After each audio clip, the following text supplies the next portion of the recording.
قرآن کی۔ ایک اور آیت آپ کی خدمت میں پڑھ دیتا ہوں، لو انزلنا هذا القرآن على جبل لرأيته خاشعا متصدعا من خشية الله۔ ارشاد رب العزت ہو رہا ہے اگر ہم اس قرآن کو کسی پہاڑ پہ نازل کرتے وہ پہاڑ ریزہ ریزہ ہو جاتا اور جھوک جاتا، ایک ریزہ ریزہ ہو جاتا دوسرا جھوک جاتا۔ سلام سے دعا کا طلبگار ہو، اللہ نے کیا کہا اگر ہم اس قرآن کو کسی پہاڑ پہ نازل کرتے پہاڑ پھٹ جاتا، ریزہ ریزہ ہو جاتا اور جھوک جاتا۔ دعویٰ یہ ہے جو صفت قرآن کی وہی صفت محافظ قرآن کی۔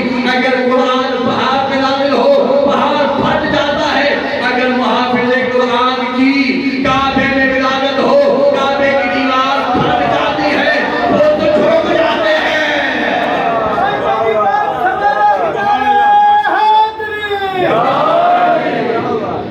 نفاق سے بچنے کی راہ نہیں ملتی، نفاق سے بچنے کی راہ نہیں ملتی، خدا کے گھر سے بھی اس کو دوا نہیں ملتی۔ اگر وہ پیے گول کر قرآن بھی اگر کوئی پیے گول کر قرآن بھی اگر مریض بغض علی کو شفا نہیں ملتی۔ نعرہ حیدری!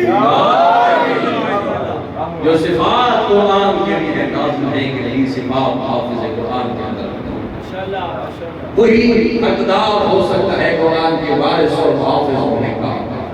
دیکھیے پورے اشرے کے اندر کافی ساری صفات قرآن کریم کی بیان کی۔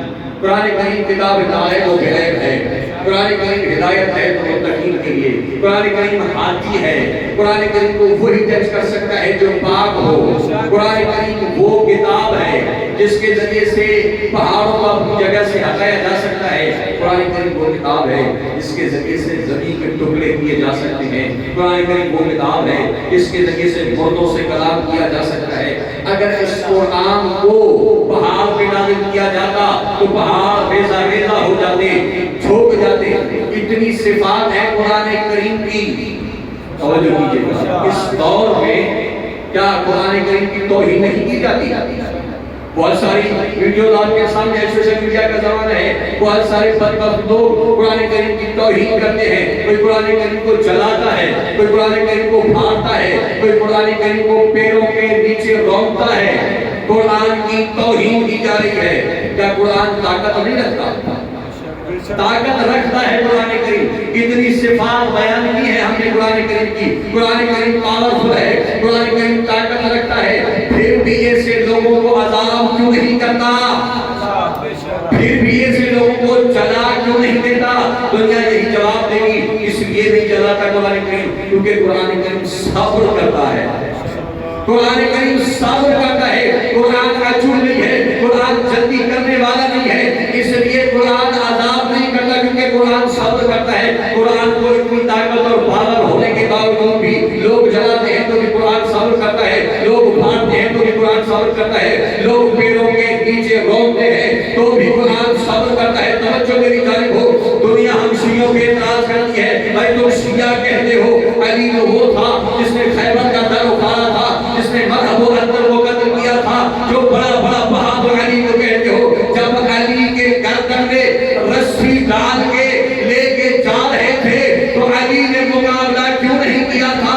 کیا علی طاقت نہیں رکھتے تھے؟ میں کہوں گا جو جواب قرآن کے لیے دو گے ہم وہی جواب محافظ قرآن کے لیے دیں گے۔ کیا قرآن طاقت نہیں رکھتا؟ کہتے ہو قرآن نے صبر کیا ہے، ہم بھی یہی کہتے ہیں علی نے صبر کیا تھا۔ یہی کہتے ہیں علی نے صبر کیا تھا۔ جو تم قرآن کے لیے کہو گے ہم وہی وارثان قرآن کے لیے کہیں گے، ہم وہی محافظ قرآن کے لیے کہیں گے۔ قرآن کی آیات اور محمد ہمارے محمد کی روایات کے مجموعے کا نام ہے شریعت۔ کچھ چیزیں ایسی ہیں جو مرد کے لیے شریعت کے اندر پابند ہے کہ مرد ان پہ عمل کرے، کچھ چیزیں ایسی ہیں جن میں ضروری ہے کہ عورت ان کی پابندی کرے، کچھ چیزیں مرد کے لیے عیب شمار کی گئی ہیں، کچھ چیزیں مسکولات کے لیے عیب شمار کی گئی ہیں۔ مرد کا کنجوس ہونا عیب ہے. توجہ کیجئے گا, مرد کا کنجوس ہونا عیب ہے, اس کے مقابلے میں عورت کا سخی ہونا عیب ہے. دیکھیے محمد و آل محمد کو سنو, پڑھو, سمجھو, سمجھاؤ, سناؤ. مرد کا کنجوس ہونا عیب ہے, عورت کا سخی ہونا عیب ہے, کیونکہ اگر دونوں کنجوس ہو کے سخی ہو کے تو گھر نہیں چلے گا. ایک سخی ہو ایک کنجوس ہونا ضروری ہے تاکہ گھر کے معاملات صحیح چل سکیں. دیکھ بات. دوسری بات, مرد کا بزدل ہونا عیب ہے. نہیں نہیں نہیں, مرد کا بزدل ہونا عیب ہے. اور اسی طرح عورت کے لیے پردہ لازم ہے. میں لفظ بدل کے کہوں, عورت کے چہرے پہ پردہ ہے, مرد کی نگاہوں پہ پردہ ہے. ایسا نہیں ہے کہ صرف عورت پردہ کرے, نہیں. اگر عورت کے لیے قرآن کریم کے اندر حکم ہے تو پردہ کرو, تو مرد کے لیے حکم ہے کہ اپنی نگاہیں نیچے رکھو, صرف عورت کے لیے نہیں ہے. اگر عورت کے لیے پردہ ہے تو مرد کی نگاہوں کے لیے بھی پردہ ہے. اور عورت کا بہادر ہونا, میدان میں جانا عیب ہے. توجہ کیجئے گا, مرد کا بزدل ہونا عیب ہے اور عورت کا میدان میں جانا عیب ہے. یہ جملہ بدل کے کہوں, عورت کا میدان میں جانا عیب ہے, مردوں کا میدان سے بھاگنا عیب ہے. اس لیے وہ ہاتھ بلند کر کے حیدری حیدری زبان پر لیجئے محمد و آل محمد.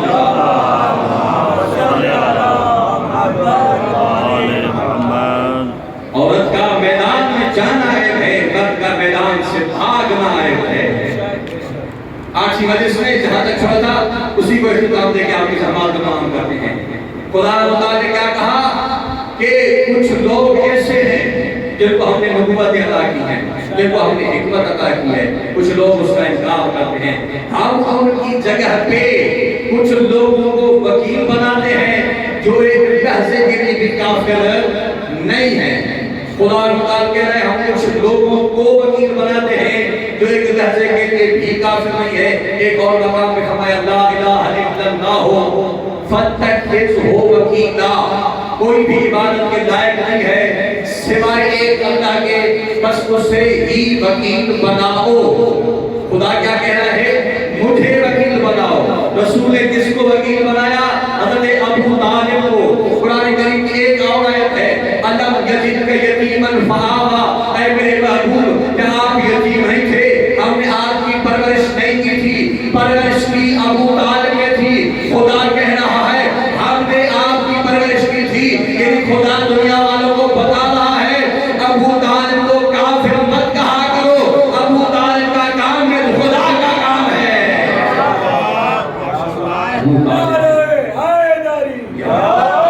ابو طالب کے کام اللہ کے کام ہے. ابو طالب اگر کرتا ہے تو سمجھو مجھے خدا نے کام کو انجام دیا. دیکھیے دو لفظ ہیں, دو لفظ, ایک ہے وکیل, ایک ہے کفیل. وکیل کفیل. حضرت ابو طالب رسول کے وکیل بھی تھے, حضرت عدنان حضرت محمد مصطفیٰ کے کفیل بھی تھے. پروردگار عالم اس ذکر کے صدقے, ایام کے صدقے ہمارے حکمرانوں کو ہدایت دے, ہمارے نوجوانوں کے لیے یہاں اسی ملک میں ہی آسانیاں پیدا کریں, تاکہ ہمارے نوجوان باہر ممالک جا کے ذلیل نہ ہوں. کیونکہ سعودی عرب کے نوجوان جاتے ہیں, آپ کے رشتہ دار جاتے ہوں گے, جو وہاں پہ حالات ہیں, جو نوکروں کے ساتھ کیا جاتا ہے, وہ سب کے لیے واضح ہے. تو جو مزدور ہوتا ہے سعودی عرب کے عرب ممالک میں, اس کا ایک کفیل ہوتا ہے. توجہ کیجیے گا, میرا پورا اسلام میں جس دوست نے مجھے دعا نہیں دی میں اس کے لیے دعا مانگوں, لیکن اس جملے پہ مجھے دعا ضرور کیجیے گا ورنہ مجھے دوست رہ جائے گا. بھائی مزدور کا ایک کفیل ہوتا ہے, اور کفیل کچھ اچھے ہوتے ہیں, مشکل وقت میں کام آ جاتے ہیں, اور کچھ کفیل بہت برے ہوتے ہیں. حالات جیسے بھی ہو, زمانہ جیسا بھی ہو, آپ پہ جو بھی مشکل پیش آ جائے وہ آپ پہ سختیاں کرتے رہتے ہیں. آپ کے لیے ان کے دل میں کوئی نرمی پیدا ہوتی نہیں ہے, لیکن اس مزدور کو جرأت نہیں ہے کہ اس کفیل کو کچھ کہہ سکے. اللہ سے محبت طلبگار ہو, اس مزدور کو